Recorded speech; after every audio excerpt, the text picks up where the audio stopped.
Man's fall into sin has left him slothful, wasteful, self-centered, present-oriented. He no longer wants to do what God set before him. He wants to do his own thing. God cursed the ground for Adam's sake because of his sin. And yet in the curse there was an implied blessing. The curse limited man's productivity, guaranteed a scarcity of food, and thus forced men to work together. Men would have to overcome, in some measure, their self-centeredness and their pride and the greediness if they were ever going to get anywhere. If they were ever going to raise their standard of living, they would have to find ways of getting beyond their sin. They would have to rein in their lusts, or they would, if not perish, at least live lives at the very lowest economic level. Furthermore, because of man's sin, no man is going to enter into an economic transaction in which he perceives himself to be the loser. We all look out for number one. Now, because of our sins, we often don't correctly calculate what's for our good. We think this next fix of heroin is exactly what we need.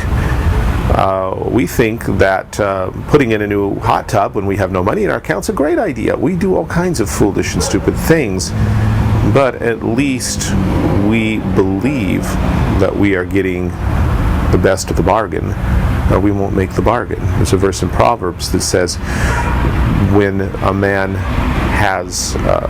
who comes to buy something says, it's nothing, and yet when he goes away he boasts. This is the nature of any kind of transaction. And so as long as men are not forced or deceived into a transaction, into a sale, then they are acting freely. And at least as far as they're concerned,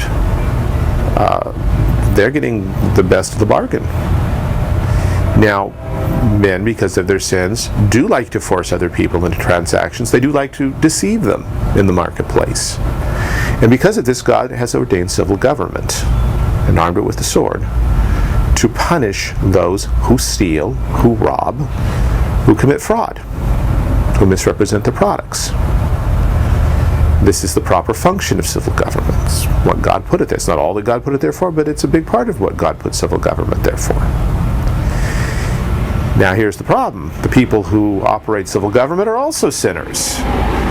And the people who vote people into office are sinners.